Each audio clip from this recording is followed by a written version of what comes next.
Hello hello hello hello. आवाज़ clear है क्या? आ रही है एकदम परफेक्ट है। इधर क्या अंदर खाने पीने का आइटम नहीं रखा है क्या इन्होंने? पेंट्री लिख के रखा है, मेरे को लगा कुछ होगा खाने पीने का। आप सबके टिफिन उधर ही खाया करो अब, साफ करवा के उसको। आपका ब्रेक कब हुआ था लंच का? हाँ ना, 12:30। क्या बात है, इतनी जल्दी? अच्छा, शेड्यूल वैसे ही सेट किया गया 12:30 का लंच का डेली? टाइम टेबल वैसे ही आया है? बढ़िया, मोटे नहीं लोगे आप लोग, है ना? स्लिम बने रहोगे जीवन भर, जल्दी खाओगे तो। यहाँ पर इधर विजिबल है, विजिबिलिटी कोई दिक्कत नहीं है? ओके, है ना? ऑनलाइन भी बच्चे आ गए हैं, तनुश्री बवंडर, ओहो क्या नाम रखा है। तो घर वालों ने काश सच में यही रखा होता, जीवन मजा आ जाता आपके। अरे एक बार जस्ट मैं चेक कर लेता हूँ सब में लिंक गई है कि नहीं। लॉ की लिंक सब में गई है कि नहीं, तो यस चलेगी, परफेक्ट।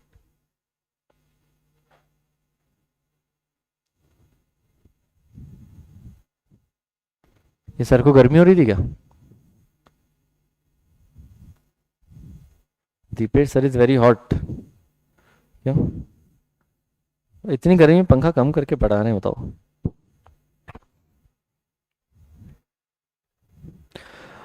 ओके, हाँ जी भाई, वेरी गुड आफ्टरनून। ऑडिबल है? आवाज बढ़ा दूं थोड़ी? ठीक है ना, ऑडिबल है, परफेक्ट है? ठीक है, चलिए सुनेगा। हाँ जी भाई, वेरी गुड आफ्टरनून। यार ऐसे आवाज आनी चाहिए यार, आप सीए बनने जा रहे हो आप जीवन में, गुड आफ्टरनून नहीं बोलो कैसे चलेगा? Very good afternoon. Yes very good भाई, देखो अपन जो सीए कर रहे हैं तो अपने को ऐसे जो है ना, आपको हम जैसे नहीं बनना है। सीरियस सीरियस नहीं बनना है आपको जीवन में ना। आपको बढ़िया जो है लाइफ भी इंजॉय करनी है। हम तो क्या सुबह से रात तक आजकल यही कर रहे हैं, है ना? ये पढ़ा रहे हैं, वो पढ़ा रहे हैं। Yes Vikas Mishra, very hot, yes I know. अरे यस, आपका इंतजार हो रहा था। आतिफ असलम कह रहा है बिल्कुल बिल्कुल बिल्कुल। आप सभी का पहले तो बहुत बहुत बहुत बहुत स्वागत है ना? कैमरा अटक चुका है, ओहो ये तो होना ही था। मतलब मेरा लेक्चर और कुछ छोटा सा टेक्निकल इशू तो कंपलसरी होता ही है ना? शानदार। चलो हाँ, एक मिनट कैमरा जो हम ऑन कर लेते हैं, रुकिएगा एक मिनट दीजिएगा। बाकी आवाज परफेक्ट है, जो लोग ऑनलाइन देख रहे हैं ना, दिव्यांशी, विंशी, है ना? शुभम चाहर, है ना? रंजीत वी महाजन, है ना? अभी तक के लेक्चर्स कैसे गए भी आप लोगों के? सुबह से आया क्या मजा? बढ़िया, है ना? थकान वकान तो नहीं हो रही? आ रहे हैं सुबह 7:30 बजे, उठ पा रहे हैं ना कि नहीं? है ना? अभी तो अच्छा है कि थोड़ा आपका, है ना, ये गर्मी का मौसम आ गया है। ठंड में तो दिक्कत हो जाती है काफी जीवन में। ओह, कैमरे की दिक्कत आ गई वापस से, क्या करें अब? भाई जो ऑनलाइन देख रहे हैं 2 मिनट वेट करना ना, आपका जो लेक्चर है बफर होगा। हाँ 2 मिनट आपका लेक्चर जो बफर होगा, क्योंकि मैं ये थोड़ा सा सॉफ्टवेयर बंद करके चालू कर रहा हूँ। 2 मिनट लगेंगे, है ना? बफर होगा, प्लीज होल्ड पे रखना। ठीक है, कैमरा बस नहीं चल रहा है, बाकी सब तो परफेक्ट है। अच्छा, आपके इसमें सब जो है नोट्स वगैरह आ गए आपको, देखा आपने? हाँ ना, आपके ग्रुप पे जो देखो पीडीएफ आ गए, नोट्स आ गए हैं। ठीक है, एक इसमें मैंने बहुत बेहतरीन आपको क्वेश्चन बैंक देके रखा है। और अगर आप लॉ फर्स्ट टाइम भी पढ़ रहे होगे, है ना, तो भी आपका हो जाएगा। कोई फर्स्ट टाइम भी पढ़ रहा होगा ना, तो वी हैव सफिशिएंट टाइम, मैं आपका 100% कवर अप करवा दूंगा लॉ को लेकर, बिल्कुल आप चिंता मत करना। एंड जो मैंने क्वेश्चन बैंक देके रखा है उसमें से 60 में से आपका 30-40 मार्क्स का उसी क्वेश्चन बैंक से आता है। आप लिख के रख लो, है ना? 60 में से कम 30-40 आपको देखा हुआ मिलेगा। एक बार इसको देख,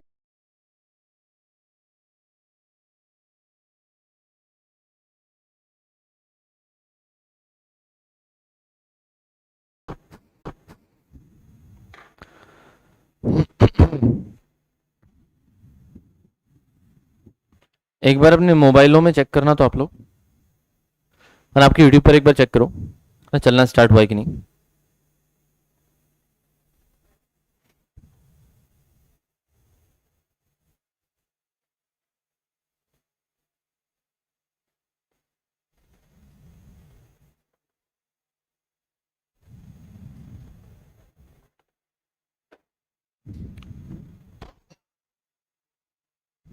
आयुष षडप नाम है उसका, आयुष षडप है ना? मजा आएगा लॉ में, बिल्कुल आप चिंता ना करें। चलिए, ऑल डन, ऑल परफेक्ट, अभी स्टार्ट हो गया। यूट्यूब पर देखा गया, आपने चेक किया क्या?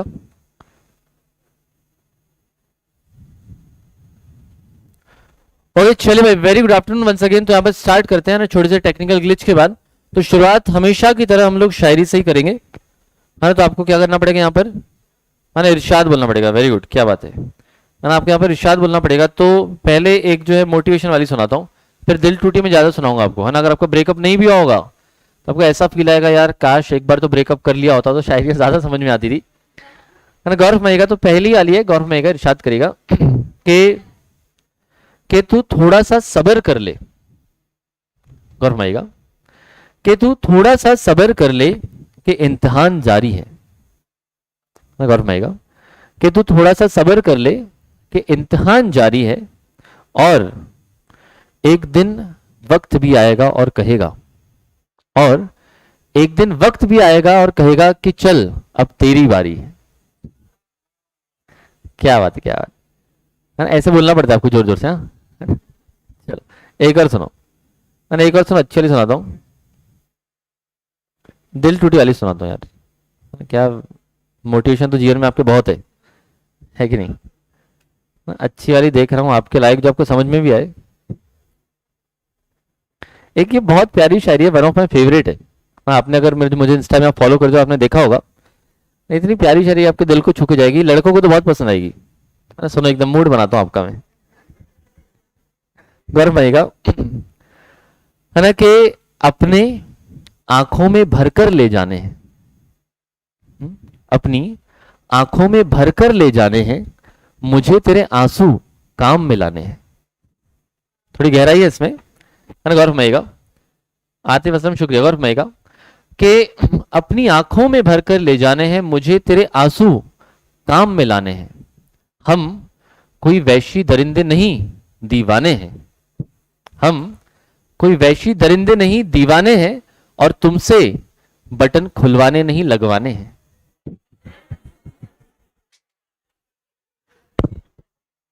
शुक्रिया शुक्रिया शुक्रिया, है ना। तो इस टाइप की शायरी में आपको बहुत मजा आएगा, पता है मुझे, है ना। आपका फ्लेवर यही है, उम्र ही यही है ना, अभी तो क्या करेंगे, है ना। चलो सुनो, okay guys, so we are going to start with our first session of CA foundation law, है ना। तो ये जो आपका लॉ है ना, आपका बिजनेस एंड कमर्शियल लॉ, आपका जो है ये मुद्दा। साउंड ब्रेक हो रहा है यार, ऐसे मत बोलो यार, मेन शायरी में साउंड ब्रेक नहीं होना चाहिए। ओहो, बधाई हो। चलिए देखिए सुनेगा, है ना। तो आपके सामने स्क्रीन आ जाएगा, not a big deal. So we are going to start with our first session, first lecture. तो आपको ये बेसिक पता है, ज्यादा बेसिक्स में टाइम वेस्ट नहीं करूंगा मैं, क्योंकि आपको पता है कि भाई इसमें क्या क्या है। बट फिर भी आपको एक बार जस्ट बता दूं कि आपके पास देखिए यहाँ पर है पहला इंडियन कॉन्ट्रैक्ट एक्ट, सही है।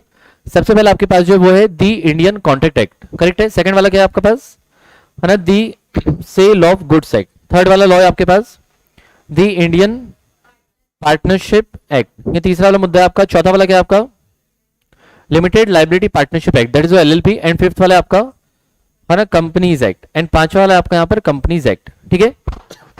अब यहाँ पर अगर आप ये चैप्टर वाइज थोड़ा वेटेज देखोगे तो आपका जो 60 मार्क्स का देखिए यहाँ पर सीए फाउंडेशन में लॉ होता है, एंड पूरा रिटर्न होता है, आपके पास कुछ भी एमसीक्यू नहीं है, ये होपफुली सबको बेसिक आइडिया है। इंडियन कॉन्ट्रैक्ट एक्ट का आप समझो कि करीब करीब आपका 15 से 18 नंबर का ये चैप्टर आपको आता है, ठीक है। सेल ऑफ गुड्स एक्ट, अगर आपके पास ये वेटेज लिखा हुआ नहीं है तो आप इसको लेकर रख सकते हैं, है ना। कौन है भाई, स्लेड विल्सन, एकदम बढ़िया है ना। आपका सेल ऑफ गुड्स एक्ट जो है वो करीब करीब समझिए 9 मार्क्स का आता है। पार्टनरशिप एक्ट भी करीब करीब 9 मार्क्स का आता है, तो 9 to 12 रख दो, एग्जैक्ट इतना नहीं आता है, 2-3 नंबर ऊपर नीचे हो सकता है। आपका जो एलएलपी एक्ट है ये 6 से 9 नंबर का एक्सपेक्टेड रहता है, बाकी बचा हुआ जब कंपनीज एक्ट है ये 12 से 15 नंबर का एक्सपेक्टेड आपको रहेगा, ठीक है। तो इसमें हम रिवीजन स्टार्ट करें, एकदम जीरो से स्टार्ट करें, जो अभी लाइफ में पहली बार भी लॉ पढ़ रहा है तो भी आपको समझ में आएगा, है ना। 1-2 दिन मुझे ऐसा लगता है, हो सकता है कि आपका बेस क्लियर ना हो, तो मैं आपको 1-2 दिन थोड़ा सा मीडियम स्पीड पे लेके जाऊंगा, और फिर अपन जो है थोड़ा रिवीजन की तरह इसको पढ़ेंगे, ठीक है, डन। तो ये हो सकता है कि आपको बहुत सारी चीजें बेसिक क्लियर ना हो, तो ये आपका रफली वेटेज हो गया। आपके पास जो है एक, है ना, आपके पास नोटबुक होनी चाहिए जिसमें आपको लिखना पड़ेगा, ज्यादा नहीं, 150-200 पेज की रही तो भी चलेगा। आपको जो मैं नोट्स दूंगा वो kind of handwritten notes हैं, है ना। आपके लिए बहुत ही बढ़िया मैंने समरी और क्रिस्प वाले नोट्स बनवाए, मतलब इसमें पूरा एज इट इज, है ना, पूरा मॉड्यूल ही है, बस इतना है कि थोड़ा मैंने समराइज करके डाला है। तो एकदम शानदार नोट्स आपको मिलेंगे, ये आप देख पा रहे हो होपफुली, है ना। तो कलर्ड है, हैंड रिटन है, आपको ऐसे लगेगा कि भाई आपकी राइटिंग में लिखा हुआ है। तो ये सारे चैप्टर्स के आपको नोट्स मिल जाएंगे, है ना। संडे तक मैं इसको फाइनल फिनिश करके कंपाइल करके आपको दे दूंगा, तब तक आपका ये यूनिट से काम हो जाएगा। देन उसके अलावा अगर आप देखोगे, so this is the question bank, मतलब इंडिया में कोई भी एकेडमी के बच्चे हो पूरे इंडिया में, लेकिन क्वेश्चन बैंक जिसके हाथ लग गया वो 100% रेफर करता है, 100%। भाई ये क्वेश्चन बैंक ऐसा है कि आपका जो सीए फाउंडेशन का लॉ का पेपर रिटर्न हुआ था, ये हुआ था दिसंबर 2018 से, उसके पहले सीए सीपीटी हुआ करता था, है ना, और आपका जो एमसीक्यूज वाला पेपर था। तो 2018 से लेकर आज 2023 तक जितने भी पास्ट एग्जाम क्वेश्चंस हैं, जितने भी मॉक टेस्ट पेपर्स हैं, जितने भी रिविजनरी टेस्ट पेपर्स हैं, सारे के सारे क्वेश्चन आपको इस क्वेश्चन बैंक में मिल जाएंगे, वो भी unit wise, chapter wise, unit wise. Contract act के 6 यूनिट्स हैं, पूरे 6 के 6 क्वेश्चन अलग यूनिट वाइज हो गया। सेल ऑफ गुड्स एक्ट के 3, पार्टनरशिप के आपके, है ना, सेल ऑफ गुड्स एक्ट के 4, पार्टनरशिप के 3, एलएलपी का 1, कंपनीज का 1।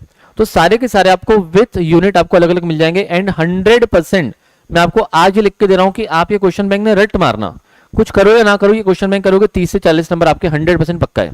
और इसी तरीके की प्लानिंग अपनी आगे सीए इंटर टैक्सेशन के लिए भी रहती है, वहां पर मैं इनकम टैक्स पर जीएसटी दोनों पढ़ाता हूं। ठीक है, डन है। तो ये आपके पास आ गया, इसका तो आप एटलीस्ट प्रिंट ले ही सकते हो, है ना, इसका प्रिंट लेकर रख लो। बाकी यूनिट 1 का आपको फॉर द टाइमिंग अगर लेकर रखना है 3-4 दिन के लिए, तो यूनिट 1 का ब्लैक एंड व्हाइट लेकर रखना, फिर मैं आपको पूरे नोट्स दे दूंगा, तो तब आप उसको प्रॉपर कलर भी निकलवा सकते हो। ठीक है, चले हम आगे। है ना, क्या बोल रहे हैं कि मुझे तो मेरी राइटिंग की समझ नहीं आती। वेरी गुड, है ना, मुझे मेरी भी राइटिंग बहुत माशाअल्लाह है, आपको पता चलेगा, है ना, फिर भी मैंने फर्स्ट अटेम्प्ट में सीए क्लियर कर लिया है विद सच हैंड राइटिंग, है ना। चलो, और आपको मेरे बारे में पता नहीं होगा कुछ चीजें, जो आपका ब्रीफ दे दूंगा आपको, तो लेकिन थोड़ी देर के बाद, है ना। अभी थोड़े मुद्दे पर आते हैं, सुनेगा। तो first one is your the Indian contract act. इसका ईयर क्या है? 1872। ठीक है, तो आपका है दी इंडियन कॉन्ट्रैक्ट एक्ट 1872। उसमें आपको फर्स्ट वाला यूनिट है that is nature of the contract. तो अब अपन सीक्वेंशियली चलेंगे, पहले कॉन्ट्रैक्ट एक्ट अपन स्टार्ट करेंगे, फिर अपन देखते हैं बीच बीच में अपने को लगा अगर, हाँ, तो सेल ऑफ गुड्स एक्ट करेंगे या पार्टनरशिप, या पहले अपन कंपनीज एक्ट भी उठा सकते हैं, अपने ऊपर है। But let's start with this first, है ना। हाँ जी, अंश जी इसका बिल्कुल निकालो, सबको आपको आ गए ना, जितना जितना मैंने आज भेजा उसका आप निकाल सकते हो। ठीक है, चलो सुनो। तो यहाँ पर 2024 में भी आपके लिए कोई कोर्स चेंज नहीं होता है, उसके लिए भी आप देख सकते हैं, लेकिन ये काइंड ऑफ रिवीजन है। ठीक है, नवंबर दिसंबर के लिए सेपरेट बैचेस हो रही हैं, 2023 के लिए, 24 के लिए भी न्यू बैचेस वापस से होगी। तो कभी भी बात के लिए लेटेस्ट क्या, तो एनी टाइम बेटर है। चलिए सुनिए, तो यहाँ पर सबसे पहले आपको दिया गया थी इंडियन कॉन्ट्रैक्ट एक्ट, साल कौन सा आपका? 1872। तो मुझे बताओ कि भाई इंडिया का जो संविधान बना था, मतलब हम जो आजाद हुए थे, हम आजाद कब हुए थे? है ना, हम आजाद कब हुए थे? 1947 में। और अपना कॉन्स्टिट्यूशन कब आया हुआ था? संविधान कब आया था हमारा? 1950 में, 1950 में, है ना। हमने जो अपना कॉन्स्टिट्यूशन इफेक्टिव किया था वो कब से किया था? 1950 से, करेक्ट है। एंड जो हम आजाद हुए तो 1947 से हुए थे। तो मुझे पहले एक बेसिक बताओ कि क्या आपको लॉ बनाने का प्रोसेस पता है? एक लॉ कैसे बनाया जाता है? तो मैं स्टार्ट यहां से कर रहा हूं। ठीक है, वापस से बोल रहा हूं कि 2-3 दिन आपका मैं एकदम बेसिक क्लियर करवाऊंगा। वैसे मैंने अगर करवाया एकदम 1.5 घंटा, तो 30 दिन में लॉ हो जाता है प्रॉपर। अगर मैंने करवाया 1.5 घंटा लेके, तो 30 डेज के अंदर आपका प्रॉपर पूरा लॉ हो जाता है। ठीक है, तो इसलिए मैं स्टार्टिंग के 1-2 दिन जो है वो आपके थोड़ा सा बेस बनाऊंगा, क्योंकि हो सकता है कुछ पहले के भी बच्चे हैं जिन्होंने 2-3 महीने पहले पढ़ा हो, है ना, और उनको अगर याद ना हो, जैसे धानु है, मुस्कान है ना, ये सब अपने हैं पुराने बच्चे, और जो रिकॉर्डेड देख रहे थे कुछ टाइम से, आदित्य नेमा है। तो एक बार के लिए मैं आपका थोड़ा थोड़ा बेस बनवा दूंगा 1-2 दिन, फिर आपको जो है प्रॉपर आप फ्लो में आ जाओगे कॉन्ट्रैक्ट एक्ट के। ठीक है, डन। तो मुझे बताओ, किसी को पता है कि भाई लॉ कैसे बनाया जाता है? और उसमें मैं एकदम, है ना, एकदम डिटेल में नहीं जाऊंगा, अभी इतना टाइम नहीं अपने पास। रेगुलर बैच होती थी मैं और डिटेल में बताता था। अभी अपना टारगेट है जून 2023, सही है ना? ओके, चलिए, परफेक्ट। हाँ जी, बताइए। तो मुझे बताइए कि भाई लॉ कैसे बनता है? किसी को आइडिया कुछ, लॉ कैसे बनाया जाता है? मेरी इच्छा हुई तो मैं लॉ बना सकता हूं क्या? नहीं। आपकी इच्छा हुई तो लॉ बना सकते हो क्या? है ना, नवनीत सर की इच्छा हुई तो लॉ बना सकते हैं क्या? है ना, अभी दीपेश सर ने लॉ बनाया कि भाई यहां पर स्टूडेंट जो अपनी सीट से 3 बार उठेगा दिन भर में, उसको 100 रुपए का फाइन। चलेगा क्या? है ना, कि भाई जो भी स्टूडेंट 3 बार उठ गया अगर दिन भर में, तो उसको 100 रुपए का फाइन। चलेगा क्या? नहीं। अच्छा, नरेंद्र मोदी लॉ बना सकते हैं क्या? नरेंद्र मोदी लॉ बना सकते हैं क्या, बताओ? नहीं बना सकते। क्यों नहीं बना सकते? अचानक समझो नरेंद्र मोदी एक संडे को सुबह सुबह 10 बजे आए और उन्होंने कहा कि भाई जितने भी लड़के लड़कियां रिलेशनशिप में हैं और जिनका पता चल गया, हम व्हाट्सएप निकालेंगे उनको 1 साल की जेल। है ना, व्हाट्सएप, इंस्टा और जो जो अपने चीजें छुपा के रखते हैं गूगल ड्राइव पे, है ना, अपने फोटोज में ना रख के गूगल ड्राइव पे छुपा के रखते हैं, उसमें पासवर्ड डाल के रखते हैं, ऐसा किसी के बारे में भी अगर पता चला तो भाई उनको जेल। तो क्या नरेंद्र मोदी ऐसा लॉ बना सकते हैं? नहीं, नहीं बना सकते। अच्छा, प्रेसिडेंट बना सकते हैं। हमारी प्रेसिडेंट कौन है? ना, द्रौपदी मुर्मू जी। तो क्या वो लॉ बना सकती हैं? वो भी लॉ नहीं बनेगा? हद कर रहे हो, बनाएगा कौन? हम नहीं बनाएंगे, आप नहीं बनाओगे, मोदी जी नहीं बनाएंगे, प्रेसिडेंट नहीं बनाएगा, तो कौन बनाएगा? है ना, house of parliament. Very good. देखो, तो भाई लॉ बनाने का काम किसका रहता है? ना, अगर आप लिखना चाहो तो आपको ना थोड़ा सा स्पीड अप करके लिखना पड़ेगा। लॉ मेकिंग प्रोसेस है ना, लॉ मेकिंग प्रोसेस। अच्छा ये तो आपको पता होगा लॉ क्यों बनाया जाता है ना, ये अंदाजा है आपको लॉ क्यों बनाया जाता है, वाई लॉज आर मेड। अभी तक आपने 12th तक अभी लॉ पढ़ा नहीं था, या हो सकता है थोड़ा बहुत कभी पढ़ा भी हो, बट मोस्ट ऑफ बच्चों ने नहीं पढ़ा है। तो लॉ बनाने के कारण क्या रहते हैं? मोदी जी पप्पा बन रहे, अच्छा हो क्या बात है ना, बताओ, बताइए बताइए। है smooth functioning of the country economy, ठीक है, और अजून अजून काही नाही, काहीतरी सांगा बड़ा, असं नका करू। तो आई एम लर्निंग, हाँ बताओ क्या बोले हो, जस्टिस दिलाने के लिए, यस, हाँ to maintain the justice law बनाया जाता है। देखो भाई किसी भी जगह पर अगर अपने को यूनिफॉर्मिटी मेंटेन करनी है, हम चाहते हैं कि सभी लोग एक जैसे काम करें, सभी लोग एक चीज फॉलो करें, है ना, आपके प्रोटेक्शन के लिए, आपकी सेफ्टी के लिए हम अलग अलग जगह पर लॉज बनाते हैं, ठीक है। जैसे इंडिया में अगर आप कोई सिग्नल क्रॉस करते हो तो रेड लाइट होती है तो हम क्या करते हैं, रुक जाते हैं, येलो रही तो रेडी हो जाते हैं आने जाने के लिए, ग्रीन हुई तो अपन है ना चले जाते हैं, करेक्ट है। ये आइडियली होना चाहिए, लेकिन हम क्या करते हैं, रेड हुई तो आसपास देखते हैं, अगर कोई नहीं है तो निकल जाते हैं, सही बात है कि नहीं। मैं तो रोज सुबह सिग्नल तोड़ता हूँ, सुबह मैं यहाँ पर प्रेस्टीज पॉइंट पे आता हूँ सुबह 7 सवा 7 बजे, डेली मैं सुबह के 2-3 सिग्नल तोड़ता हूँ, है ना। बानेर से मैं आता हूँ, यूनिवर्सिटी सर्कल वाला बस नहीं तोड़ता हूँ क्योंकि बड़ा सा सिग्नल है ना, बाकी अब 2-3 सिग्नल जो पड़ते हैं ना आते आते बीच में तोड़ देता हूँ। तो इंडिया में यही तो होता है ना, अगर कोई नहीं दिख रहा है तो रेड होने के बावजूद अपन आगे निकल जाते हैं, ठीक है। येलो पे क्या करते हैं, येलो पे थोड़ा सा है ना हौले हौले स्पीड कर लेनी चाहिए, लेकिन अपन तो और स्पीड बढ़ा देते हैं, है ना, रेड होने के पहले निकल जाए, और ग्रीन में तो जाना ही जाना है, सीधी बात है ना। तो भाई इंडिया में या हर जगह पर आपके जो रूल्स रेगुलेशंस लॉज मेंटेन रहे, सबकी यूनिफॉर्मिटी रहे, है ना, उसके बाद आपकी सेफ्टी रहे, प्रोटेक्शन रहे। तो ऐसे अलग अलग कारणों से क्या करते हैं हम लोग इंडिया में लॉ बनाते हैं, और इवन वर्ल्ड में भी लॉ बनाते हैं, ठीक है। अब लॉ बनाने का पावर हमने किसको दिया है, तो लॉ देखो कौन कौन बना सकता है। तो इंडिया जो चलाते हैं वो 2 लेवल पर चलाया जाता है। इंडिया को केंद्रीय सरकार भी चलाती है, सेंट्रल गवर्नमेंट भी चलाती है, as well as state government भी चलाती है। तो जब लॉ बनाने की बारी आई तो हो सकता है कि दोनों में झगड़ा हो जाए। सेंट्रल गवर्नमेंट वाले बोलेंगे कि लॉ हम बनाएंगे, है ना, स्टेट गवर्नमेंट वाले क्या बोलेंगे कि लॉ हम बनाएंगे, सही बात है ना। तो इनके दोनों के बीच में झगड़ा हो सकता था, तो इसलिए झगड़ा नहीं होना चाहिए, इसलिए हमने यहाँ पर प्रॉपर पावर्स देके रखे हैं। क्या बोल रहे हैं कि रूल्स बनाते ही तोड़ने के लिए, हाँ वो बाइक के पीछे लिखते हैं ना, माँ लाइफ माँ रूल्स, है कि नहीं, है ना, वैसा वाला, है ना। यस मंजीत भाई, क्वेश्चन प्रैक्टिस भी साथ साथ करते हुए चलेंगे यूनिट वाइज, है ना। 1 यूनिट होगा उसके तुरंत तुरंत अपन क्वेश्चन प्रैक्टिस भी कर लेंगे, ठीक है। तो आपकी जिनकी राइटिंग प्रैक्टिस नहीं है या जिन्होंने आज तक क्वेश्चन सॉल्विंग नहीं की है, तो आपको एग्जाम में अल्टीमेटली क्वेश्चन सॉल्विंग ही करनी है, एंड उसकी आपको आदत होनी चाहिए। डन डन डन, चलिए। तो भाई इंडिया में लॉ बनाएगा, आपने बोला पार्लियामेंट, पार्लियामेंट को किसने बोला आप लॉ बनाओगे, पार्लियामेंट को किसने बोला आप लॉ बनाओगे। इंडिया में सब चीज करने के लिए आपको पावर्स चाहिए। विनोद कुमार अब लाइव ही होंगे लेक्चर्स, अब कोई पुरानी प्लेलिस्ट आपको देखने की जरूरत नहीं है कि नहीं। रुबाना शेख, सूरत में तो सिग्नल कोई मानता ही नहीं है, yes very good, wrong side में चलाते हो आप गाड़ी, पता है मुझे। भूमि मेथवानी जी, अरे बड़े दिनों के बाद नाम दिख रहे हैं मुझे। हाँ बताओ भाई किसने बोला पार्लियामेंट को लॉ बनाओगे। अच्छा which is the supreme law of India, which is the supreme law of India. देखो आप सीए कर रहे हो, आपको बेसिक्स क्लियर नहीं है तो आप कैसे करोगे, जीवन भर पीछा नहीं छोड़ने वाले हैं। सीए बनने के बाद चाहे आप जॉब करो चाहे प्रैक्टिस करो, जब भी नया लॉ आएगा आपको पढ़ना पड़ेगा, तब थोड़ी आप मेरे पास आओगे बोलोगे कि सर ये 2 लाइन नहीं है समझाओ इसको, है ना। तो भाई लॉ आपको खुद से आना चाहिए, पढ़ते भी समझते भी, और आपका बेसिक क्लियर नहीं है तो कैसे चलेगा। मुझे बताओ लॉ मेकिंग प्रोसेस जो है, लॉ बनाने का पावर कहां से मिलता है, कुछ कुछ बच्चे बता रहे हैं कॉन्स्टिट्यूशन, यस वेरी गुड, है ना। जिन्होंने पहले है ना अपने लाइव या रिकॉर्ड देख के रखे हैं बता रहे हैं कॉन्स्टिट्यूशन। तो हमारा देखो सुप्रीम लॉ ऑफ इंडिया क्या है, कॉन्स्टिट्यूशन हमारा संविधान। जैसे कोई आप नया मोबाइल लेते हो या नया कैलकुलेटर लेते हो या नया लैपटॉप लेते हो, तो उसके साथ एक यूजर मैनुअल होता है ना। यूजर मैनुअल पढ़ के अपने को समझता है कि उस लैपटॉप को उस कंप्यूटर को कैसे चलाना है। उसी तरीके से इंडिया को कैसे चलाना है ये कहां पर लिखा हुआ है, हमारे संविधान में, ठीक है। तो कॉन्स्टिट्यूशन से अपने को पावर्स दिए गए कि भाई कौन इंडिया में लॉ बनाएगा, ठीक है।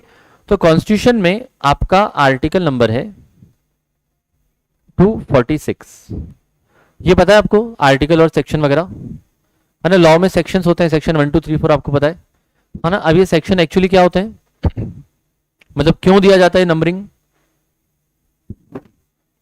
है ना, क्यों दी जाती है नंबरिंग सेक्शन की।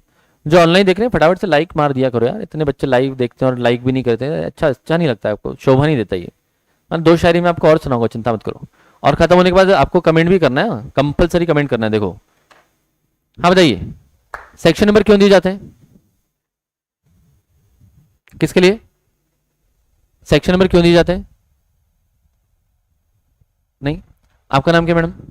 बॉटल ग्रीन, यस आपका लास्ट में एकदम, जो बाल संवार रहे हैं, जुल्फे संवार रहे हैं आपका, हाँ क्या नाम है? नेहा, श्रेया, है ना। सुनो, समझो कि श्रेया जो है ना, श्रेया जो है ना, उसको एक लड़का बहुत पसंद था, है ना। और उसकी जो बेस्ट फ्रेंड है उसको भी लड़का बहुत पसंद था, है ना। तो श्रेया का समझो ऑलरेडी चल रहा था, 2-4 महीने हो गए थे, लेकिन उसकी बेस्ट फ्रेंड की बहुत जल रही थी, है ना। तो उसकी बेस्ट फ्रेंड भी उस लड़के के ऊपर डोरे डाल रही थी। तो श्रेया को थोड़ा थोड़ा अंदाजा लगना चालू हो गया कि भाई मेरी जो बेस्टी है वो ना उसके ऊपर भी लाइन मार रही है। तो श्रेया ने क्या किया, एक डायरी उठाई और अपनी बेस्टी के बारे में थोड़ी थोड़ी थोड़ी थोड़ी बिचिंग करने लगी, लिख लिख के खुद ही, है ना। रोज एक एक पैराग्राफ लिखती थी उसका, है ना। एक दिन अपनी बेस्टी की आंखों के बारे में, है ना। फिर उसके बाद एक दिन उसके कपड़ों के बारे में, फिर फैशन सेंस के बारे में, है ना। फिर उसने आज क्या किया मेरे वाले के साथ, है ना, उसके बारे में। डब्बा लेके आई थी, मुझे नहीं खिलाया, उसको खिलाया, है ना। इस टाइप की चीजें जो है उसने ऐसी लिखी, 100 दिन उसने लिखी, ठीक है। फिर थोड़ा सा बोर हो गई, फिर उसको 200 दिन बाद याद आया कि भाई मैंने उसके बारे में क्या क्या लिखा था, एक बार पढ़ूं तो सही। कि तब जब मैं गुस्से में थी तब उसकी आंखों के बारे में क्या लिखा था, उसकी नाक के बारे में क्या लिखा था, है ना, उसके हालचाल के बारे में क्या लिखा था।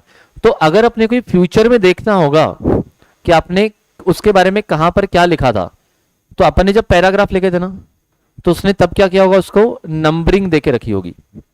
पैराग्राफ नंबर 1 आंखों के बारे में, पैराग्राफ नंबर 2 बालों के बारे में, पैराग्राफ नंबर 3 परायो लड़कों पर डोरे मारने की टिप्स, ऐसा, ठीक है। तो यही होता है किसी भी लॉ में, है ना, यही होता है किसी भी लॉ में कि भाई अपने को अगर देखना होगा कि कंपनी बनाने के बारे में कहां लिखा है, डायरेक्टर्स के बारे में कहां लिखा है, ऑडिट के बारे में कहां लिखा है, तो इसलिए हम क्या करते हैं, लॉ में सेक्शन नंबर देके रखते हैं, ताकि फ्यूचर में अगर अपने को कुछ रेफर करना होगा तो अपने को पता तो चलेगा, है ना, कि लॉ की डेफिनेशन कहां लिखी है, कॉन्ट्रैक्ट की कहां लिखी है ना, फिर एग्रीमेंट की कहां लिखी है। तो इसलिए हम क्या करते हैं, यहां पर सेक्शन नंबर देके रखते हैं। तो जो लॉ में आप सेक्शन नंबर कहते हो पैराग्राफ को, इसको हम कॉन्स्टिट्यूशन में क्या बोलते हैं, आर्टिकल नंबर।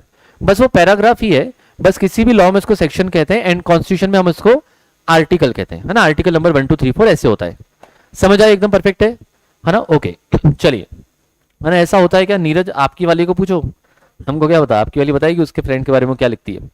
चलो सुनो, है ना। तो यहां पर अपने पास आर्टिकल नंबर कौन सा है, 246, 246। तो 246 क्या बोलता है आपको कि लॉ इंडिया में दोनों लोग बना सकते हैं, parliament as well as state का लेजिस्लेचर। इंडिया में लॉ बनाने का जो पावर दिया है पहले तो वो हमारे संविधान ने दिया है, कॉन्स्टिट्यूशन ने दिया है, एंड कॉन्स्टिट्यूशन ने कहा कि आप यहां पर क्या कर सकते हो, और हमारे संविधान ने क्या बोला कि आप यहां पर क्या कर सकते हो, कि लॉ बना सकते हैं। कौन बना सकती है, parliament as well as state legislature. तो मुझे बताओ लॉ कौन बनाएगा, सेंट्रल गवर्नमेंट या पार्लियामेंट? लॉ कौन बनाएगा, सेंट्रल गवर्नमेंट या पार्लियामेंट? क्या डिफरेंस है?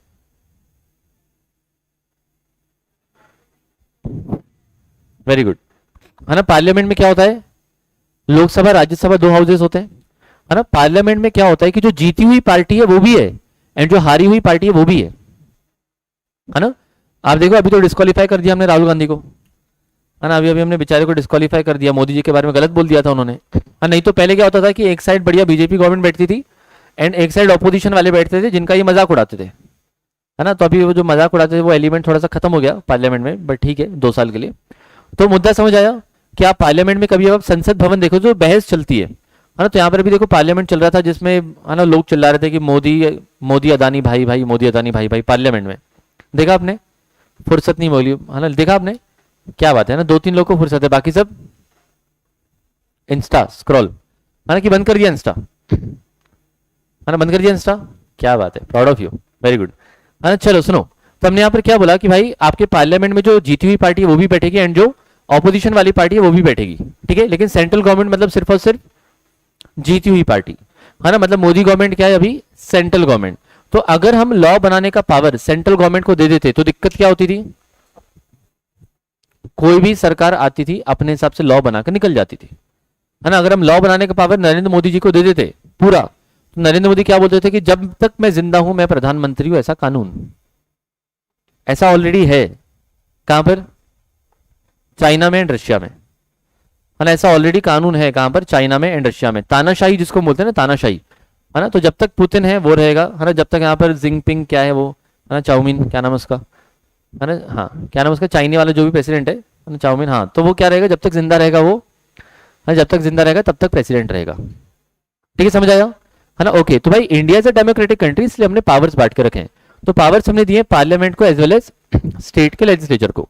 तो पार्लियामेंट में जैसे आपने बोला कि सर यहाँ पर लोकसभा एंड राज्यसभा दोनों मिलकर लॉ बनाते हैं, दो हाउसेस हैं, वैसे ही स्टेट लेजिस्लेचर में भी आपके देखो विधानसभा एंड विधान परिषद, है ना, विधानसभा एंड विधान परिषद, सुना है आपने नाम, है ना। तो यहां पर भी क्या होता है, विधानसभा एंड विधान परिषद, हाँ जी जिनपिंग, हाँ वही वही चाउमीन मतलब, देखो, तो विधानसभा एंड विधान परिषद, तो ये लोग मिलकर लॉ बनाते हैं। तो जैसे सेंट्रल लेवल पे लॉ बनाने का काम है पार्लियामेंट का, वैसे स्टेट लेवल पे लॉ बनाने का काम है स्टेट लेजिस्लेचर का। तो even there is a difference between state government and state का लेजिस्लेचर। स्टेट गवर्नमेंट मतलब जो जीती हुई पार्टी है, स्टेट लेजिस्लेचर मतलब स्टेट लेवल पे जो जीती हुई पार्टी है एज वेल एज जो हारी हुई पार्टी है। ठीक है, डन है ना। ओके, तो देखिए जब भी हम कोई लॉ बनाते हैं उस लॉ का सबसे पहले बनता है ड्राफ्ट, है ना। जब भी हम कोई लॉ बनाते हैं तो पहले उसको कागज में एक रफ लिखा जाता है, उसको फिर हम लेके जाते हैं लोकसभा के पास, फिर हम लेके जाते हैं जनरली राज्यसभा के पास, वहां से भी अप्रूवल आ गया तो हम उसको लेके जाते हैं प्रेसिडेंट के पास। प्रेसिडेंट ने अगर उसका अप्रूवल दे दिया तो वो आपका बन जाता है एक्ट। प्रेसिडेंट ने अगर उसका अप्रूवल दे दिया तो वो बन जाता है आपका एक्ट, मतलब कानून। ठीक है, तो आपको अंदाजा होगा कि इंडिया में हर साल बजट पेश होता है ना। कब होता है, कौन सी तारीख को होता है, 1 Feb को होता है। तो 1 Feb को जो निर्मला सीतारमन एक डॉक्यूमेंट पढ़ती है उसको हम क्या बोलते हैं, बिल, कौन सा, फाइनेंस बिल, सुना होगा आपने न्यूज में कभी तो, है ना, that is called as finance bill. भाई देखो आपको ये पता ही होना चाहिए क्योंकि आपकी जो रोजी रोटी चलने वाली है ना वो अपने फाइनेंस मिनिस्टर के कारण चलने वाली है। अभी तो फाइनेंस मिनिस्टर निर्मला सीतारमन है ना। जितना फाइनेंस मिनिस्टर लॉ टफ बनाएगा उतनी अपनी रोजी रोटी चलने वाली है, देखो, है ना। क्योंकि अपना सीए का एक मेन काम होता है टैक्स का, 80% सीए टैक्स का काम करते हैं, क्योंकि टैक्स एक ऐसा सब्जेक्ट है या एक ऐसा फील्ड है जो हर किसी को काम में आता है, हर किसी को, एवरीवन। किसी को नई दुकान खोलनी है ना, पहले आपके पास आएगा कि भाई टैक्स का कोई लफड़ा तो नहीं है, जीएसटी का रजिस्ट्रेशन तो नहीं लेना है ना। किसी के पास अगर ब्लैक मनी आ गया, समझो नवनीत मानदानी सर के पास 10 करोड़ आ गया तो भी आपके पास आएंगे, है ना। बताओ 10 करोड़ का ब्लैक मनी आ गया, बोले अब, है ना, थोड़ा दिल धक धक हो रहा है, बोले क्या करें इसका, समझ रहे हो, है ना। तो ब्लैक मनी ठिकाने लगाना भी अपना ही काम है ना। ब्लैक मनी ठिकाने लगाना भी अपना ही काम है, उसी के तो पैसे हैं। देखो सीधे सीधे काम करके तो वो मार्केट रेट से पैसा मिलता है, 500, 1000, 2000, 5000, 10,000, उल्टे सीधे काम करके ज्यादा पैसा मिलता है। तो हुनर दोनों का होना चाहिए, है ना। हुनर अपने में दोनों का होना चाहिए, है ना। जैसे सामने वाला बंदा रहेगा, है ना, उसके हिसाब से अपने को जो भाई सर्विसेज देनी पड़ेगी, सीधी सी बात है ना। ओके, तो हर साल देखो क्या होता है, जो बजट आता है, बजट में ना टैक्स में बहुत सारे चेंजेस आते हैं। तो जैसे ही टैक्स में चेंजेस आते हैं तो पूरी दुनिया में हड़कंप मच जाता है, मतलब न्यूज चैनल में ये चेंज हुआ, वो चेंज हुआ, ये नहीं हुआ। और जो कॉमन मैन है उनको तो टैक्स के बारे में जीरो नहीं समझता है, कुछ भी नहीं समझता है। तो आपके पास आएंगे, बोलेंगे भाई देखो इस साल हमने 10 लाख कमाए, बताओ हम कितना टैक्स पे करेंगे, या हमने 20 लाख कमाए, हम कितना टैक्स पे करेंगे। अभी 31 मार्च चल रहा है, तो आपके घर में भी लोग या आपके पेरेंट्स लगे हुए रहेंगे कि भाई, है ना, यहाँ पर इन्वेस्टमेंट करें, इंश्योरेंस ले लें, है ना, इन्वेस्टमेंट कर दें, शेयर्स में डाल दें, क्या कर दें, एफडी बना दें। तो ऐसा कुछ ना कुछ डिस्कशन चल रहा होगा, क्योंकि उनको सीए ने किसी ने सजेस्ट किया, इसलिए वैसा कर रहे हैं। ठीक है, तो टैक्स भी क्या है, एक तरह का लॉ है, tax is also a law. ठीक है, तो ये जो आपका मैं बना रहा हूँ वो लॉ का बेस बना रहा हूँ। इसके मतलब कोई भी लॉ पढ़ोगे तो एटलीस्ट आपको क्लैरिटी रहेगी कि लॉ बनाने का पावर तो किसके पास है, वो तो पता रहना चाहिए। समझ आया, है ना, डन। चलिए सुनेगा, तो यहां पर आप देखिएगा तो कि भाई आप एक ड्राफ्ट बनाते हो, जैसे आपने बोला फाइनेंस बिल, है ना। हर साल 1 फरवरी को बजट पढ़ा जाता है, तो उसको अपन नाम देते हैं फाइनेंस बिल। फिर वो जाता है लोकसभा राज्यसभा वगैरह में, वहां से एक बार अप्रूवल आ गया तो उसको हम क्या कहते हैं, फाइनेंस एक्ट। तो एक बार अगर ड्राफ्ट को अप्रूवल मिल जाता है, बिल को अप्रूवल मिल जाता है, then that is called as your, है ना, एक्ट। जैसे पहले अभी जीएसटी लॉ बना था, है ना। जीएसटी का कानून इंडिया में कब से आया है, 2017 से, है ना। 1 जुलाई 2017 से जीएसटी इंडिया में लाया गया था। तो जब इंडिया में जीएसटी लाया जा रहा था तब वो कहला रहा था जीएसटी का बिल। फिर उसको जब अप्रूवल मिल गया प्रेसिडेंट से भी, then that is called your GST act. ठीक है, समझ आया। तो ये आपका एकदम एकदम बेसिक प्रोसीजर है ना। इस तरीके से आपका लॉ, कानून, एक्ट बनाया जाता है। देन ये भी क्लियर है, ओके। चलिए अब इसमें छोटा सा पॉइंट एक और एड बैक करता हूं। इसमें जो है मैं आपको छोटा सा पॉइंट एक और एड बैक करता हूं, सुनेगा ध्यान से। हमने कहा कि भाई लॉ बनाने का पावर अपने को मिल गया किसमें, आर्टिकल नंबर 246 में। आपने बोला दो लॉ बनाए जाएंगे, मतलब दो लोग लॉ बनाएंगे, पार्लियामेंट भी एज वेल एज स्टेट का लेजिस्लेचर भी। समझ आया है ना, पक्का एकदम ओके। अभी कल जाके अगर सरकार का मन हुआ कि एक नया लॉ बनाना है, तो पार्लियामेंट में एंड स्टेट लेजिस्लेचर में झगड़ा हो सकता है कि भाई कौन से मुद्दे पर कौन लॉ बनाएगा। तो इस झगड़े को हमने रिजॉल्व करके रखा है। हमने संविधान में एक शेड्यूल डाल के रखा है, एक लिस्ट डाल के रखी है जिसका नाम है शेड्यूल 7, जिसको कहा जाता है schedule 7। Now what is this schedule 7? Schedule 7 के अंदर ना 3 लिस्ट होती है। One is called as your union list, second is called as your state list, पढ़ा है क्या आपने पहले जीवन में, है ना। Third one is called as your concurrent list. देखो आप कोई भी लॉ पढ़ो, कोई भी, दिस इज बेसिक, अगर आपने यही नहीं पढ़ा है तो आपने मतलब डायरेक्ट ही नेक्स्ट लेवल पढ़ा हुआ है ना। नहीं मंजीत भाई, संडे तक 100% आपको मिल जाएंगे, चिंता मत करो, ठीक है। So there are 3 lists, first one is your union list, second one is your state list, third one is your concurrent list. अब ये क्या है जरा ध्यान से सुनना, है ना। जो यस यस बोल रहे हैं, हाँ पता है, आपने मुझसे पहले पढ़ा है ना। सुनो, तो यूनियन लिस्ट में जो भी लिखा हुआ है उस पर लॉ बनाने का पावर है पार्लियामेंट के पास। यूनियन लिस्ट में जो भी लिखा हुआ है उस पर लॉ बनाएगा पार्लियामेंट। स्टेट लिस्ट में जो भी लिखा हुआ है उस पर लॉ बनाएगा स्टेट का लेजिस्लेचर। एंड कॉन्करेंट लिस्ट में जो भी लिखा हुआ है उस पर दोनों लोग मिलकर लॉ बना सकते हैं। तो भाई फ्यूचर में झगड़ा नहीं होना चाहिए, इसलिए हमने पहले ही पावर्स बांट दिए। जैसे जब जीएसटी आ रहा था ना, बहुत झगड़ा हो रहा था। जीएसटी एक नया कानून था तो उसमें बहुत झगड़ा चल रहा था। पार्लियामेंट वाले बोल रहे थे हम लेके आएंगे लॉ, स्टेट्स वाले बोलेंगे हम भिखारी थोड़ी, बोले हम ऐसे थोड़ी खड़े यहाँ पर, है ना, हम बनाएंगे लॉ। बोले हम 28 हैं, आप एक हो, और इंडिया में 28 स्टेट्स हैं और एक ही सेंट्रल गवर्नमेंट है, तो स्टेट लाइक हम बनाएंगे, पार्लियामेंट बोले नहीं हम बनाएंगे। तो बहुत झगड़ा चला। फिर है ना, ये जीएसटी की कहानी 2004 से चालू है, 2004 से लाने की कोशिश कर रहे थे लेकिन फाइनली ला पाए 2017 में। ठीक है, उसको करेंगे आगे डिस्कस। चलिए सुनिएगा, तो हमने क्या बोला, यूनियन लिस्ट में जो भी लिखा हो उस पर लॉ बनाएगा कौन, पार्लियामेंट। स्टेट लिस्ट में जो लिखा हो उस पर लॉ बनाएगा कौन, बोलो भाई जोर से, है ना। वापस से स्टार्ट करते हैं। यूनियन लिस्ट में जो लिखा हो उस पर लॉ कौन बनाएगा, पार्लियामेंट। वो उधर है ना, उधर बच्चों तक आवाज आनी चाहिए, सीएमए वालों तक, बोले क्या पढ़ रहे हैं, ऐसा चिल्लाओ, है ना। सुनो, तो यहां पर यूनियन लिस्ट में जो लिखा हुआ इस पर लॉ कौन बनाएगा, पार्लियामेंट। स्टेट लिस्ट में जो लिखा हुआ लॉ बनाएगा स्टेट का लेजिस्लेचर। एंड कॉन्करेंट लिस्ट में बोथ मिलकर लॉ बना सकते हैं। ठीक है, जैसे जस्ट फॉर एग्जांपल बता रहा हूं नॉलेज के लिए, कि पार्लियामेंट में लिखा हुआ है इनकम टैक्स, ठीक है। स्टेट लिस्ट में लिखा हुआ है tax on agricultural income, and यहां पर लिखा हुआ है समझो एजुकेशन, पुलिस वगैरह वगैरह वगैरह। मतलब अगर एजुकेशन को लेकर लॉ बनाना हो तो दोनों मिलकर बना सकते हैं। और आपको पता ही है इंडिया में स्टेट के भी बोर्ड होता है और सीबीएसई वगैरह भी होता है ना। तो भाई दोनों लोगों ने मिलकर क्या कर किया है, एजुकेशन को लेकर लॉ बनाया है। ठीक है, परफेक्ट है। देन आपका यहां पर पुलिस को भी सेम। अब एग्रीकल्चरल इनकम, अगर किसानों की इनकम पर टैक्स लगाना है तो पावर है स्टेट के पास, लगाया नहीं वो बात अलग है, लेकिन पावर देके रखा है। और इनकम पर टैक्स लगाने का, जैसे इंडिया में एक इनकम टैक्स एक्ट होता है, इसको लगाने का पावर जो है, इस पर टैक्स लगाने का पावर हमने दिया है पार्लियामेंट के पास। तो भाई फ्यूचर में इनके लिए, इनके साथ, इनके बीच में कोई झगड़ा ना हो, इसलिए हमने क्या करके रखा है, इनके अलग अलग पावर्स पहले से ही बांट के रखे। समझ आया, एकदम परफेक्ट है। तो ये देखो, ये बेसिक लॉ मेकिंग प्रोसेस है, इसके बिना कोई भी लॉ इंडिया में नहीं बनता है। Okay, there is also something called as ordinance वगैरह होता है, एक ऑर्डिनेंस वर्ड होता है। जस्ट ब्रीफ में बताता हूँ नॉलेज के लिए, कि अगर जो भी लॉ डिस्कस होते हैं पार्लियामेंट के सेशंस में होते हैं, जब लोकसभा राज्यसभा बैठते हैं तब वहां पर लॉ का डिस्कशन होता है एंड पास किए जाते हैं। लेकिन सरकार को अगर लगता है कि बीच में कोई इमरजेंसी में लॉ बनाना है, तो वो एक डॉक्यूमेंट लेके आते हैं जिसका नाम है ऑर्डिनेंस, जिसको हम नाम देते हैं ऑर्डिनेंस। तो अभी वो तुरंत लॉ बन जाता है। फिर जब पार्लियामेंट का सेशन होता है तब डिस्कस होता है उसमें, पार्लियामेंट ने हाँ बोला तो लॉ बनेगा, नहीं तो उसको वापस ले लिया जाता है।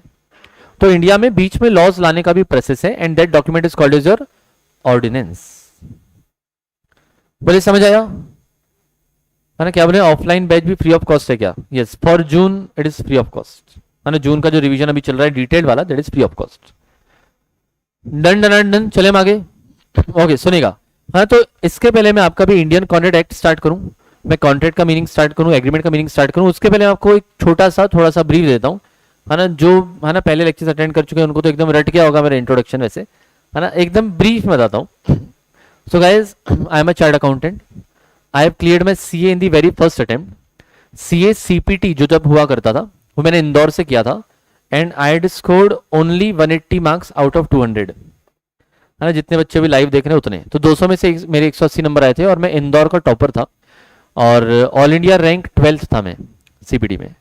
देन अगर आप देखोगे सी आई पी सी सी में तो I was 8th ranker in Indore, and C A final मैंने पुणे से किया हुआ है, तो यहाँ से I had cleared in the very very first attempt. उसके अलावा अगर मैं थोड़ा पीछे जाऊँ तो 10th में I had scored only 100 out of 100 in mathematics, है ना, तो I been a gold medalist in mathematics in 10th. Then उसके बाद 12th में एक बहुत बढ़िया कहानी है मेरी, बताता हूँ मैं आपको, है ना. उसके बाद यहाँ पर आपने गरवारे कॉलेज वगैरह सुना है, तो गरवारे कॉलेज से मैंने अपना ग्रेजुएशन किया, and I been a gold medalist in that as well. उसके अलावा यहाँ पर मैं एमआईटी कॉलेज में पहले पढ़ाता था, अब तो वक्त नहीं मिलता है, बट एमआईटी कॉलेज यहाँ पर कोथरूड में है, I use to teach there taxation to be आपका BBA students, MBA students, BCom students सारे. तो कोर जो है मेरा एकदम वो टैक्सेशन एंड लॉ है, ठीक है, तो वहाँ पर मैं पढ़ाया करता था. फिर अभी मैं सीए में 2 लेवल्स पे पढ़ाता हूँ आपको, फाउंडेशन और इंटर में. सीएस में मैं 3 लेवल्स पे पढ़ाता हूँ, है ना, foundation, inter as well as professional. और सीए में मैं 2 लेवल पढ़ाता हूँ, foundation as well as inter. तो इतने लेवल्स पर मैं मौजूद हूँ, है ना. बाकी आपका जो यहाँ पर लॉ है, लॉ के सब्जेक्ट का आपको 0% टेंशन लेनी है.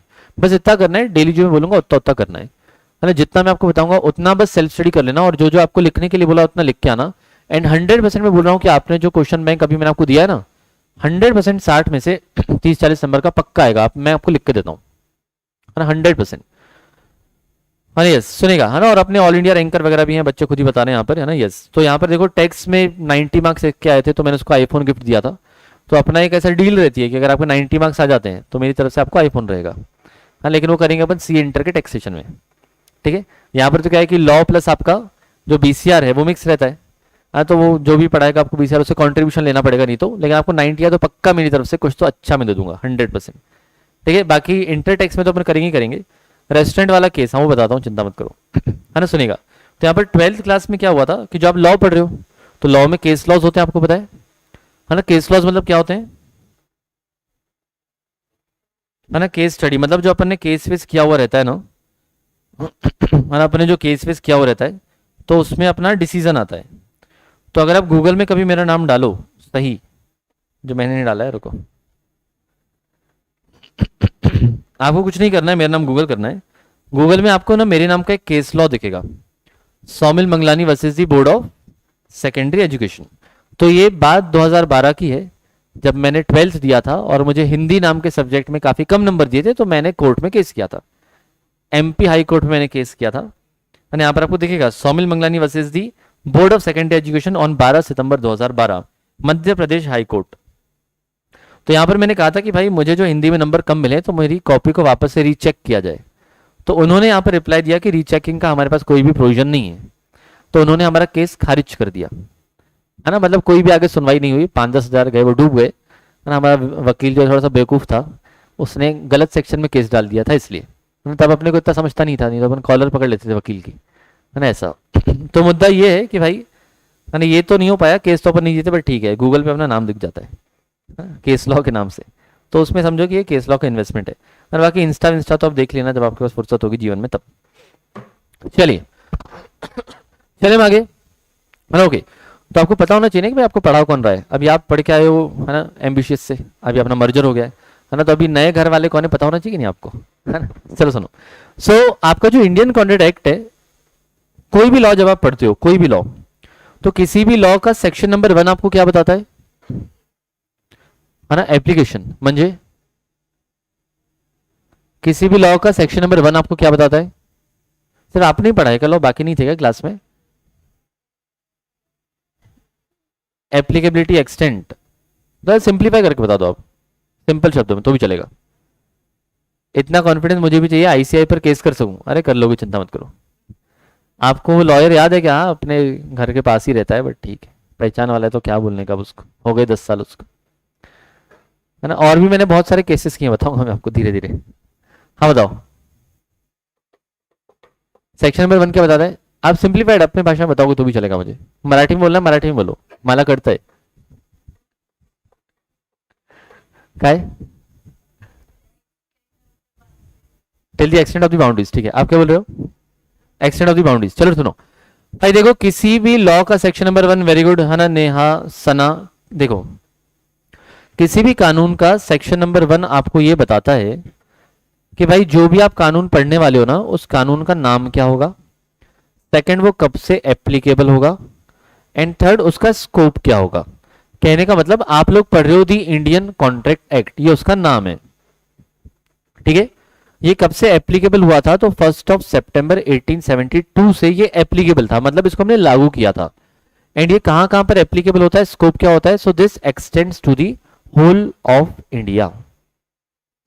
तो ये आपको सेक्शन नंबर 1 बताता है कि कौन सा कानून पूरी इंडिया पे आता है, एंड कौन सा वाला कानून जो है जम्मू कश्मीर छोड़ के आता है। खैर जम्मू कश्मीर वाला आप अपने पास फंडा अलग रहा नहीं, मतलब जो भी कानून आता है वो ऑल ओवर इंडिया पर एक साथ ही आता है, समझ आया ना। तो यहां पर आपको सेक्शन नंबर 1 कोई भी क्या बताता है कि भाई आप जो भी कानून पढ़ रहे हो, चाहे वो इनकम टैक्स एक्ट हो, चाहे वो जीएसटी एक्ट हो, चाहे वो कंपनीज एक्ट हो, चाहे वो मैटरनिटी बेनिफिट एक्ट हो, या कोई भी कानून आप पढ़ रहे हो, उसमें सेक्शन नंबर 1 आपको क्या बताएगा कि आपके इस लॉ का नाम क्या है, सेकंड है ना, सेकंड क्या कि इसका है ना एप्लीकेबिलिटी कहां कहां पर है, एंड थर्ड इसका स्कोप है ना, ये कब से इफेक्टिव हुआ है आपको वो बताएंगे, कब से लागू किया गया है, एंड ये ऑल ओवर इंडिया लगता है कि नहीं आपको वो भी बताएंगे। डन, समझ आया? ओके, तो ये आपको हो गया सेक्शन नंबर 1। देन किसी भी लॉ का सेक्शन नंबर 2 आपको जनरली क्या बताता है, डेफिनेशंस, है ना, किसी भी लॉ की डेफिनेशंस आपको मिलेगी जनरली सेक्शन नंबर 2 में। ये परफेक्ट है ना? ओके, तो आप यहां पर अभी पढ़ रहे हैं दी इंडियन कॉन्ट्रैक्ट एक्ट 1872। तो इसमें सबसे पहले तो सवाल उठता है कि हमने वहां पर वर्ड यूज किया है इंडियन, और हमने कहा है कि this is applicable to the whole of India. तो what do you mean by India?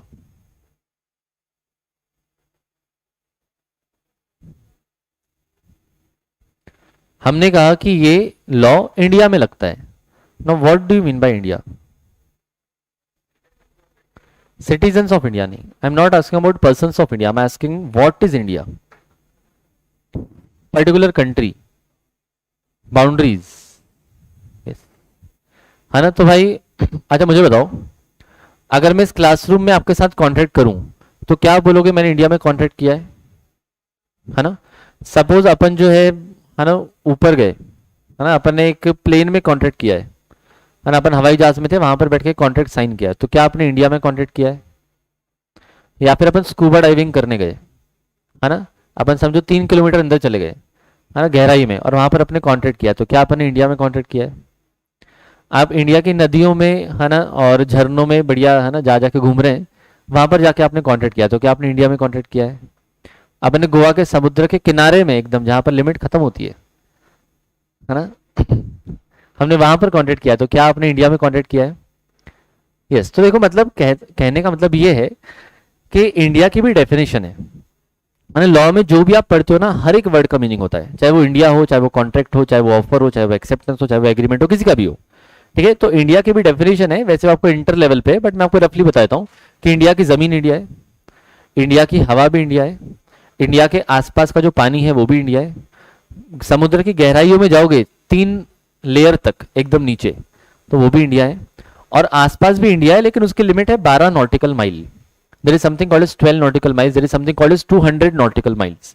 अब ये नॉटिकल माइल्स मतलब ये नॉटी नॉटी चीजें क्या होती है ना, जैसे आप जो रोड को गिनते हो किलोमीटर्स में गिनते हो, पानी को गिना जाता है नॉटिकल माइल में, and 1 nautical mile is equal to 1.853 kilometre approx.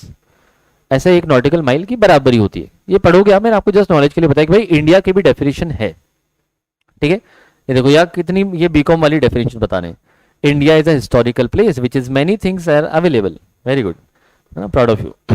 I am under water, it's too raining. ये तो गांजा पी के बैठते हैं काफी बच्चे, सुनो मजाक नहीं कर रहा हूँ ना, समझेगा आपको धीरे धीरे। ऐसे इतने प्यारे प्यारे डाउट्स पूछे ना, आप खुद ही बोलोगे ये पक्का ना फूक के आया माल अच्छा वाला। सुनो, तो यहाँ पर मैं बोला डेफिनेशंस, ठीक है। इंडियन कॉन्ट्रैक्ट एक्ट, तो सबसे पहले क्योंकि नाम ही कॉन्ट्रैक्ट है तो we have to read the meaning of definition of contract, ठीक है। अच्छा अपन लेक्चर जो है कल से 2:15 स्टार्ट करेंगे, हम दीपेश सर 2:05 2:10 तक लेंगे, तो I will start from 2:15 to 3:15 3:30, ठीक है। आज तो मैं 3:15 के आसपास आपको छोड़ दूंगा, और अभी यहाँ पर फोकस करेंगे। इस गांजे का नाम ना है तो अपना लेक्चर भाई कंप्लीट नहीं होता गांजे के बिना। सुनिए, डेफिनेशन सबसे पहले आपकी किसकी है? कॉन्ट्रैक्ट की। कॉन्ट्रैक्ट की डेफिनेशन किसी को याद है? What do mean by contract? An agreement enforceable by law. Contract का किसी को सेक्शन याद है? 2 आगे एच। Very good. तो मैं आपको याद करवा दूंगा, चिंता मत करो। आज से आप जीवन में इसको कॉन्ट्रैक्ट नहीं बोलेंगे, आप कॉन्ट्रैक्ट बोलेंगे। क्या बोलेंगे? कॉन्ट्रैक्ट बोलेंगे, क्योंकि इसकी डेफिनेशन किसमें? 2H में है ना। सेक्शन 2 क्लॉज है, जीवन भर आप नहीं बोलोगे, है ना। दावा रहा मेरा, जीवन भर आप नहीं बोलोगे, आप इसको क्या नाम बोलोगे? बस कॉन्ट्रैक्ट। तो किसमें दी इसकी डेफिनेशन? आपके सेक्शन 2 क्लॉज H में। ठीक है, तो यहां पर हमने क्या बोला है? इसकी डेफिनेशन है 5 वर्ड्स की, an agreement enforceable by law. An agreement enforceable by law. तो कोशिश करना मेरे साथ साथ में लिखते जाना, क्योंकि आपका पेपर ही रिटर्न है, जितना आप खुद से लिखोगे उतनी आपकी प्रैक्टिस भी होती जाएगी। तो आपकी कॉन्ट्रैक्ट की डेफिनेशन है an agreement enforceable by law. अब यहां पर देखो हमने क्या बोला है कि कॉन्ट्रैक्ट मतलब एक तो एग्रीमेंट होना चाहिए and that should be enforceable by law. तो मैं आपको लिखने का एक तरीका भी बताता हूं। अगर जब आप एग्जाम में अपना आंसर लिखोगे, अगर आपको अपना ये डेफिनेशन वर्ड टू वर्ड याद है, वर्ड टू वर्ड, तो ही आप उसको इन्वर्टेड कॉमा में डालना। आप जब भी अपने एग्जाम में डेफिनेशन लिख रहे हैं एंड अगर आपको डेफिनेशन वर्ड टू वर्ड याद है, तो ही आप उसको इन्वर्टेड कॉमा में डालेंगे। अगर आपको डेफिनेशन ऐसी याद है, an agreement which is enforceable by law, तो आप उसको इन्वर्टेड कॉमा में नहीं डालेंगे, सिंपल लिख देंगे। इन्वर्टेड कॉमा में सिर्फ और सिर्फ तभी डालना है जब वर्ड टू वर्ड याद हो। ठीक है, अगर आपको थोड़ा सा भी आगे पीछे होता है, an agreement which is enforceable by law, है ना, या फिर a agreement which is enforceable by law, ऐसा आप कुछ भी करने वाले हो तो गलत नहीं है, वो भी सही है, बस उसको इन्वर्टेड कॉमा में मत डालना। ठीक है, इन्वर्टेड कॉमा में डालने का मतलब होता है कि आपको वर्ड टू वर्ड याद है एंड वो आपने लिखा हुआ है। समझ आया? तो हमने क्या बोला है कि N agreement enforceable by law. तो पहले तो अपने को समझना पड़ेगा कि भाई एग्रीमेंट का मीनिंग क्या होता है, फिर समझना पड़ेगा कि भाई इनफोर्सिबल बाय लॉ का मीनिंग क्या होता है। तो एग्रीमेंट आपने पहले पढ़ा है, क्या होता है रफली मीनिंग एग्रीमेंट का? Offer plus acceptance is called as your agreement, simple शब्दों में। लेकिन इसकी डेफिनेशन भी आपने पढ़ी होगी, है ना। तो एग्रीमेंट की डेफिनेशन किस में दी है? एग्रीमेंट में दी है। कहां पर दी है? एग्रीमेंट में दी है, मतलब सेक्शन 2E। ठीक है, तो इस तरीके से आपको सेक्शंस याद हो जाएंगे, और सेक्शंस आप जितने अच्छे से लिखते हो उतना बेटर, आपके नंबर थोड़े आधे आधे ज्यादा मिलेंगे आपको, है ना। सेक्शन लिखने का कभी बेनिफिट ही होता है, हाँ, लेकिन सेक्शन गलत में चिपका के आना, है ना। अगर आपको नहीं बनता है तो नहीं लिखने का फालतू का, है ना। बनता है तो ही लिखने का, अगर नहीं बनता है तो कैसे लिखा जाता है मैं जस्ट बता रहा हूं। As per the relevant provisions of the Indian contract act, contract means, तो वर्डिंग्स ऐसे होती हैं। अगर आपको प्रॉपर सेक्शन याद है तो अपन क्या लिखते हैं? As per section 2H of the Indian contract act, contract means an agreement enforceable by law. लेकिन अगर आपको यहां पर सेक्शन नंबर याद नहीं है तो आप कैसे लिखते हैं? As per the relevant provisions of the Indian contract act, contract means an agreement enforceable by law. चाहे कुछ भी हो जाए, रिस्क भी अगर आपको आधा % भी लग रहा है ना कि सेक्शन नंबर याद नहीं है, तो मत कोट करना। सेक्शन गलत लिखा तो आपने हो सकता है पूरा 5 नंबर का आंसर सही लिखा हो, 0 हो जाएगा। सेक्शन गलत कभी नहीं कोट करने का लाइफ में, सीए फाइनल तक। समझ आया है ना? ओके, चलिए। तो हमने बोला कि कॉन्ट्रैक्ट की डेफिनेशन क्या है? An agreement enforceable by law. अब एग्रीमेंट का आपने सिंपल मीनिंग क्या बोल के रखा है? एग्रीमेंट का मतलब होता है ना, सिंपल वर्ड्स में आपने बोला एग्रीमेंट का मतलब होता है सर ऑफर प्लस, है ना, acceptance, offer plus acceptance. And enforceable by law का मीनिंग क्या होता है? इनफोर्सिबल बाय लॉ का मीनिंग क्या होता है? Very good Harsh, proud of you. तो मैंने एकदम जो सिंपल वर्ड्स में लिखा हुआ है, हाँ जी, क्या बोल रहे हैं? Permitted by law. Enforceable by law का मतलब होता है जो कानून लागू करवा सकता है, जिसको कानून फॉलो करवा सकता है, उसको कहते हैं इनफोर्सिबल बाय लॉ। ठीक है, कहने का मतलब, है ना। जैसे आपका नाम क्या है? यश। आपका नाम क्या है? श्रावणी। ठीक है, तो मैंने यश को 1 लाख रुपए दिए थे कि श्रावणी का मर्डर करना है। ठीक है, मैंने यश को 1 लाख रुपए दिए थे कि श्रावणी का मर्डर करना है। तो यश ने मुझसे 1 लाख रुपए लिए, बोले संडे तक काम हो जाएगा सर। ठीक है, फिर संडे को मैं यश को कॉल कर रहा हूं तो फोन ही बंद आ रहा है। हाँ, बोले सर मैं तो भैया महाबलेश्वर लोनावला टाइगर पॉइंट पे पड़ा हुआ हूँ। बोले हाँ नहीं करूंगा मर्डर वर्डर। मैं बोले 1 लाख रुपए भूल जाओ। बोले काय के 1 लाख रुपए? तो मैं कोर्ट में गया और मैंने बोला कि सर देखो जज साहब, मैंने यश को यहाँ पर 1 लाख रुपए दिए थे श्रावणी का मर्डर करने के लिए, और वो मर्डर नहीं कर रहा है वो, है ना। या तो मर्डर करवा दो या तो 1 लाख रुपए वापस दिलवा दो, बोल सकते हैं क्या? अच्छा, तो यश और मेरा एग्रीमेंट था, मैंने ऑफर दिया था मर्डर करना है, उसने एक्सेप्टेंस दिया था हाँ कर दूंगा, कंसीडरेशन भी था, है ना, लेकिन क्या वो इन्फोर्सिबल बाय लॉ है? क्या उसको कानून जो है फॉलो करवा सकता है? तो आंसर इज नो। तो ये एग्रीमेंट तो है लेकिन this is not enforceable by law. तो अपने पास कॉन्ट्रैक्ट होने के लिए दोनों चीज जरूरी है, एग्रीमेंट भी होना चाहिए प्लस इन्फोर्सिबल बाय लॉ भी होना चाहिए। समझ आया ना? सिर्फ एग्रीमेंट है, इन्फोर्सिबल बाय लॉ नहीं है तो वो कॉन्ट्रैक्ट नहीं बन पाएगा।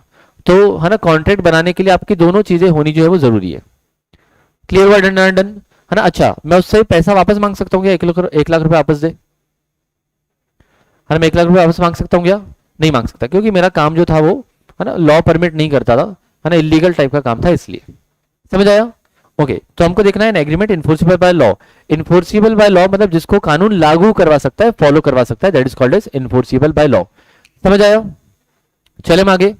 ओके, तो यहां पर अब लगे हाथ एक और डेफिनेशन आपकी पढ़ लेते हैं आज एग्रीमेंट की, फिर मैं आपको आज के लिए छोड़ता हूं, है ना। एग्रीमेंट की डेफिनेशन क्या है? पहले तो ये लिखी हुई है एग्रीमेंट, है ना, 2E में, है ना, 2E में। तो यहां पर क्या बोला है, ध्यान सुनना। एग्रीमेंट मतलब every promise and every set of promises, है ना, क्या लिखा हुआ है? Every promise and every set of promises forming the consideration for each other. Every promise and every set of promises forming the consideration for each other. मुझे बताओ कितने बच्चों को जो है लिखने में दिक्कत जाती है लॉ? किनको लॉ में राइटिंग में दिक्कत है? आपकी दिक्कत 90% दूर हो जाएगी, है ना, अगर आप लॉ बोलना चालू करेंगे। आप हिंदी मराठी इंग्लिश बोल पाते हो, मन में बोल पाते हो तो लिख भी पाते हो, है ना। जो अगर आपकी मराठी फ्लुएंट है तो अगर आप मराठी मन में बोल पाते हो तो मैंने आपको लिखने वाला तो लिख लोगे ना। तो वही चीज आपके किसी भी लॉ में किसी भी सब्जेक्ट में होती है। अगर आप कोई भी लॉ बोल पा रहे हो, मन में आप दोहरा पा रहे हो, तो उसको आप लिख भी पाओगे, है ना। तो अगर आपने ये बोल बोल के पढ़ना स्टार्ट किया तो आपका 90% काम लिखने वाला खत्म हो जाएगा, क्योंकि आप उसको बोल पा रहे हो ना, मन में बोल पा रहे हो तो ऑफकोर्स लिख पाओगे, है ना। इसलिए जो भी मैं चीजें बोलूँ उसको साथ में रिपीट किया करो, मन में किया तो भी चलेगा, जोर से किया तो भी चलेगा, लेकिन करना जरूरी है, ठीक है। तो एग्रीमेंट का हमने क्या बोला? Every promise and every set of promises forming the consideration for each other. तो हमने क्या बोला? प्रॉमिस का मतलब क्या होता है? एवरी, है ना। आपका एग्रीमेंट का मीनिंग क्या होता है? एवरी प्रॉमिस मतलब एक वादा, हर वादा, and every set of promises. मैंने आपको वादा किया कि मैं आपको लॉ पढ़ाऊंगा, आपने मुझसे वादा किया कि आप मुझे सोने का बिस्किट देंगे, है ना। मैंने आपको वादा किया कि मैं आपको लॉ पढ़ाऊंगा, आपने मुझसे वादा किया कि आप मुझे सोने का बिस्किट देंगे। So this is a set of promises, है ना, प्रोमिसेस का सेट हो गया। तो every promise and every set of promises forming the consideration for each other. मैंने एक वादा किया, आपने एक वादा किया, ये हम दोनों के लिए क्या है? एक कंसीडरेशन है। ये हमारे लिए क्या है? एक कंसीडरेशन है। और कंसीडरेशन की डेफिनेशन किस में आती है? Section 2 consideration 2D, very good, है ना, 2D में। तो ऐसे ही आपको याद हो जाएगा, चिंता मत करो, है ना, हंसते खेलते। तो कंसीडरेशन बोला तो 2D में कंसीडरेशन की डेफिनेशन है। एग्रीमेंट बोला था तो 2E में थी, एंड कॉन्ट्रैक्ट बोला था तो 2H में थी। तो ये बेसिक बेसिक सेक्शन तो लिख ही सकते हैं ना अपन एग्जाम में, है ना, ये तो याद करना इजी है ना। Yes, very good. चलिए, तो हमने क्या बोला? कंसीडरेशन का मतलब ऐसे क्या होता है? सिंपल शब्दों में समथिंग इन रिटर्न, है ना। कंसीडरेशन का मतलब होता है समथिंग इन रिटर्न, बदले में कुछ मिलना, एंड जिसको हम लैटिन वर्ड्स में क्या बोलते हैं? क्विड प्रो क्यो। सुना है आपने? हाँ, लैटिन वर्ड्स में हम इसको नाम देते हैं क्विड प्रो क्यो। Very good. तो ये आपकी डेफिनेशन है that every promise and every set of promises forming the consideration for each other. तो मैंने आपके साथ एग्रीमेंट किया, एक वादा किया, आपने मेरे साथ एक वादा किया, तो दोनों मिलकर बन जाएंगे अपना ये एग्रीमेंट, और अपने को दोनों को कुछ ना कुछ यहाँ पर मिल रहा है। मैं आपको पढ़ा रहा हूं तो मुझे आप क्या दे रहे हो? मैं आपको पढ़ा रहा हूं तो आप क्या दे रहे हो मुझे? है ना, मैं आपको पढ़ा रहा हूं तो आप मुझे क्या दे रहे हो? अभी तो बोला था मैंने, सोने का सिक्का, है ना। डन है ना? डन है ना?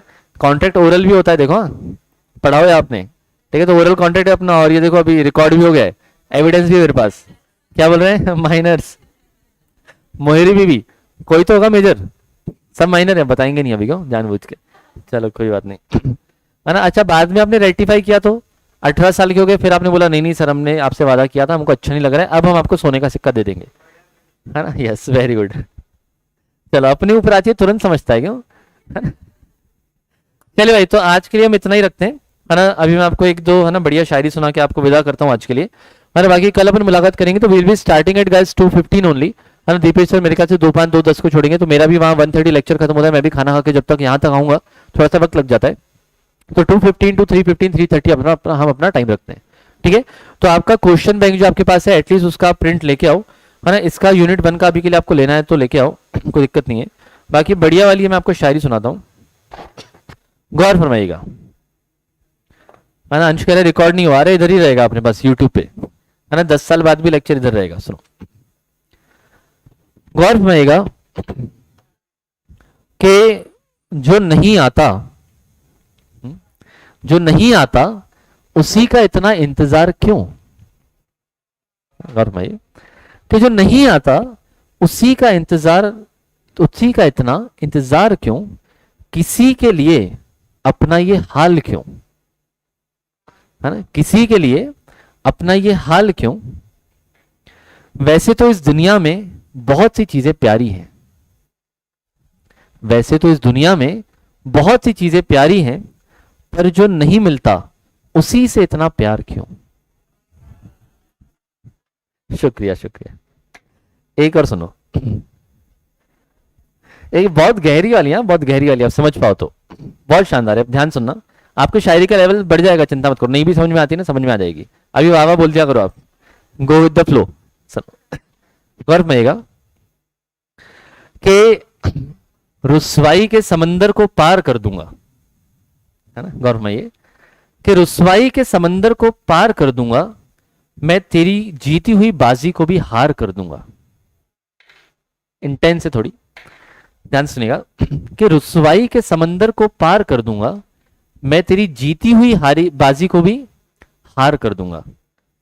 मिलोगी कई साल बाद, मिलोगी कई साल बाद तो तुम ही याद दिलाओगी, मिलोगी मुझसे तुम कई साल बाद तो तुम ही याद दिलाओगी।